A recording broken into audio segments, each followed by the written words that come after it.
Hello guys, welcome back to my after very long time new day new vlog.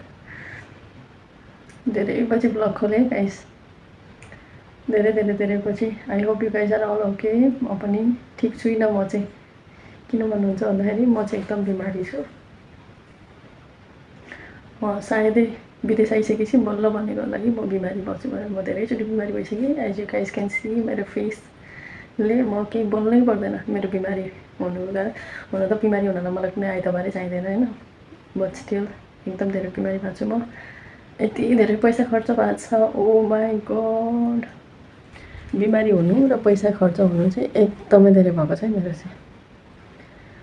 मेरो यो अरू बेला त पैसा खर्च नर्मली हुन्थ्यो नै हुन्थ्यो. बट यो पालि चाहिँ स्यालेरी कहिले आएको मेरो भन्दाखेरि 30 मा स्यालेरी आएको and it's 2 July. My salary is all gone. Hospital गएर. एज यु अल नो म धेरै बोल्नु पनि सकिरहेको छैन. मेरो मेन प्रब्लम भनेको घाँटीमा भइरहेको छ. एज यु नो मेरो घाँटी पातलो छ. आई नो मेरो घाँटी देखेर म अलि इन्सिक्योर हुन्छु. बट स्टिल मेरो प्रब्लम चाहिँ यहाँ भएको छ. टन्सिल बिग्रेर बिजोग भएको छ मेरो. अलरेडी म नेपालमै हुँदाखेरि मेरो टन्सिलहरू बिग्रिरहन्थ्यो. टन्सिल बिग्रिँदैन कि मेरो नर्मल टन्सिलहरू भइरहेको थियो होइन. बट यहाँ आइसकेपछि चाहिँ 2 दिनमा मेरो टन्सिल त फ्ल्याट गरेर पाकेको 2 साइडमै, स्पेसली लेफ्ट साइडमा ड्यामेज भएको छ. ड्यामेज यस्तो भएको छ. यो टन्सिल अब पनि निको भएन भने चाहिँ अपरेसन गर्नुपर्छ भनेको छ. Isn't it crazy. मेरो इन्सुरेन्स छैन. इन्सुरेन्स नभएपछि मेरो स्यालेरी त स्वाट. इन्सुरेन्स भयो भने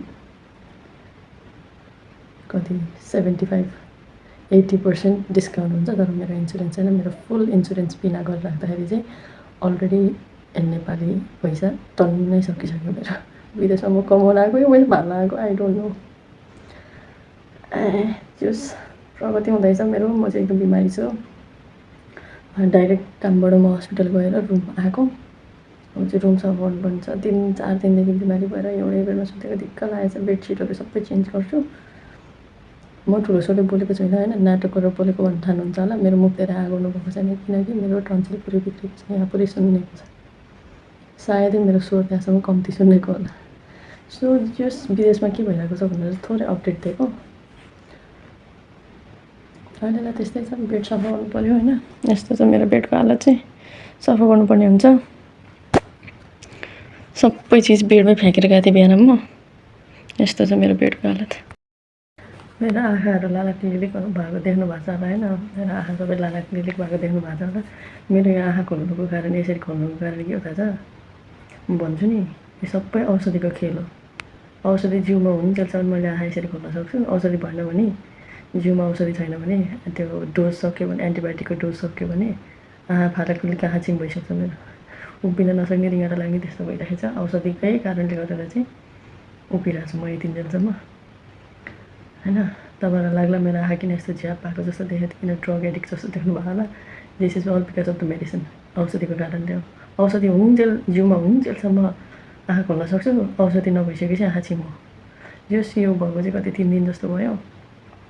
अहिले चाहिँ औषधि चढाइरहेको छु. नत्र म थुक्ने अवस्थामा पनि थिएन. यस्तो तपाईँहरूले मेरो घाँटीको लाइक कस्तो स्थिति छ भनेर देख्नुभयो भने तपाईँहरू पक्कै पनि खाना नि खानु हुँदैन. कसरी बाँचिरहेको छ, कसरी बोलिरहेछ, यो कसरी थुक्निल्दैछ, यसले कसरी बोल्दैछ भने सोच्नुहुन्छ होला कि त्यस्तो डिजास्टर भएको छ मेरो घाँटी चाहिँ. बाहिरबाट पुरै सुनिरहेछ कि यो भाग पुरै मेरो कानसम्म पुरै यस्तो भाग पुरै दुखिरहेछ. नोटिस हुँदैन होला तर लाइक सुन्नेको छ क्या पुरै. मलाई आफैलाई यसरी छुँदै फिल हुन्छ कि यस्तो डल्लो डल्लो डल्लो टाइपको भएको छ पुरै.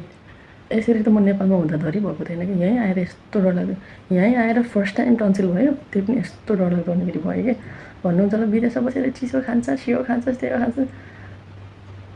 कोल्ड ड्रिङ्क आइटम म केही पनि खाँदिनँ होइन. कोल्ड ड्रिङ्क आइटम म केही पनि खाँदिनँ. अनि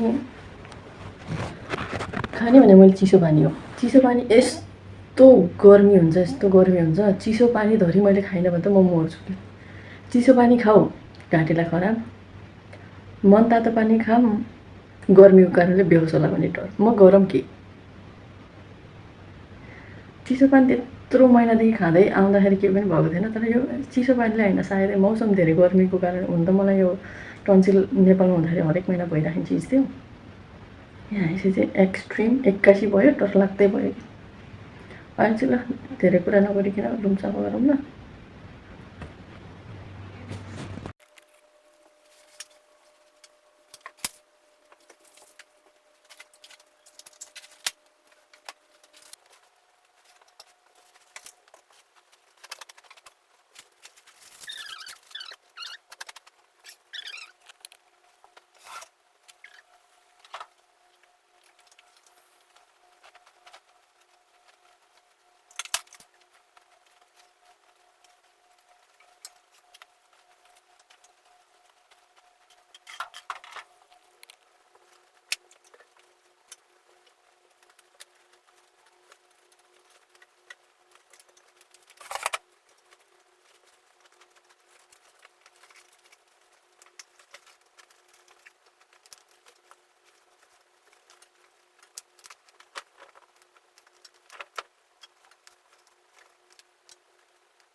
ओके गाइस अब चाहिँ म एकैचोटि फाइनल रिजल्ट देखाउँछु यो माथिको बेड झन् भताभुतुङ्गो भइरहेको छ पढ्नु चाहिँ यति धेरै पढ्नु छ के गर्नु सबै बिचोक भइरहेछ मेरो ल अब एकैचोटि बेड चटाचिटिक्क मिलाएपछि देखाउँछु ल यति भएको देखाइहालेँ छिटो गर्नु पऱ्यो कि अब रुमको मान्छेहरू नै आउँछ हामी रुममा चाहिँ 3 जना हो टोटल सो फटाफट काम गर्नुपर्ने हुन्छ म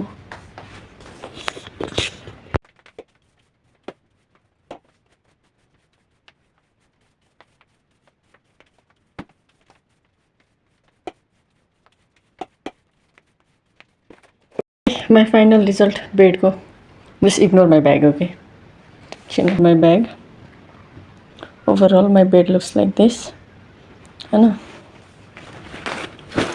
म तपाईहरुलाई देखाउँछु कि मैले कति औषधि लिएर आछु भनेर वेट यो एकजना औषधि छ हैन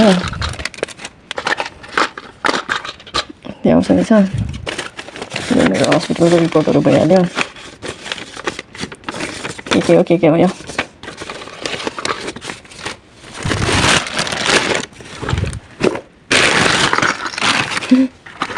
यो मेरो सबै औषधि हो सबै खानुपर्छ मैले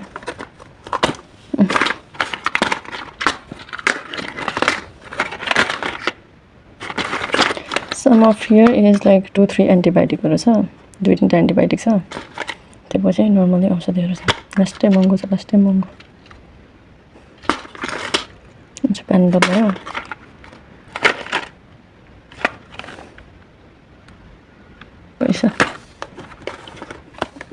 पैसा गाइस पैसा हेर्यो भने त यहाँ त ल्याउँछ औषधि फेरि एड भयो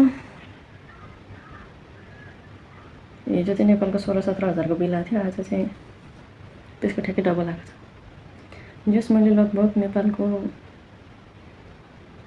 30-35 हजार सकिसकेँ हस्पिटल गएर 30-35 हजार मात्रै हो मात्र पनि के भन्नु लास्टै धेरै हो यो त त्यस्तै छ जस फेरि आइतबार फेरि कहिले बोलाएको छ मलाई भोलि आइज भन्दै थियो अनि भोलि आजको भोलि त के औषधिको चेन्जेस आउला र भनेको थियो मैले डाक्टरले then she told me come on Sunday मर्निङमा आइज भनेको छ भोलि सक्यो भोलि सक्छ भने भोलि आइज नभए सन्डे आइज भनेको छ I think I will go Sunday किनकि पुरा त एन्टिबायोटिक खान्छ एन्टिबायोटिक हस्पिटल गएपछि पैसा तिर्नै पर्छ एन्ड एन्टिबायोटिक खाएपछि चेन्जेस त आउनु पऱ्यो नि त त्यतिकै फोकटमा हस्पिटल गएर पनि काम छैन त्यही भएर चाहिँ I will wait till Sunday मेरो यो घाँटी सुन्नेको भाग देखा भन्दै थियो यता पनि यत्रो डल्लो भइरहेछ यसको कारणले कान पुरा दुखिरहेछ कि सुत्दाखेरि यसरी सुत्नुपर्छ नि त यसरी सुत्दा चाहिँ घाँटी तन्किन्छ अन्त झन् दुख्ने भयो चिसो पानीमा हाल्दैन हाल भनेको अब के खाएर बाँच्ने होला म तातै पानीमा त खाएर झन् त्यसै त पातलो झन् त्यो बोसो पग्लेर झन् दुब्लाउने भएँ म आज झन् 3टा औषध थप्दैछ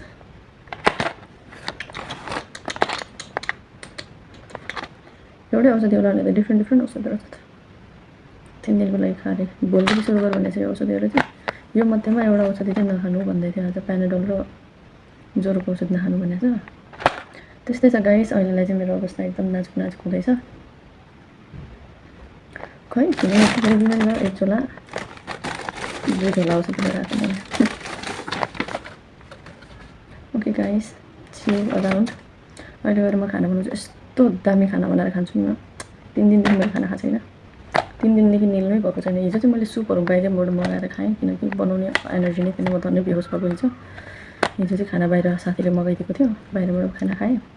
खाना पनि होइन, सुप, चिकन सुप र प्लेन व्हाइट राइस थियो, त्यो भर्खर फालेको मैले, यहाँ बेडकै मुनि थियो।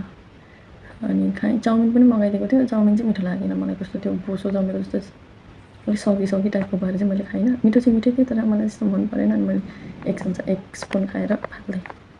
सुप चाहिँ मैले पुरै खाएँ, त्यो सुप खाएर औषधि खाएर सुतेको थिएँ, बेहोस निकाइछु म त। एन्टिबायोटिकको डोज कस्तो हुन्छ, म त बेहोस भइछु। यस्तो छ औषधिहरू चाहिँ, पुरै फ्यालेर लागिरहेछ। Okay guys, see you around.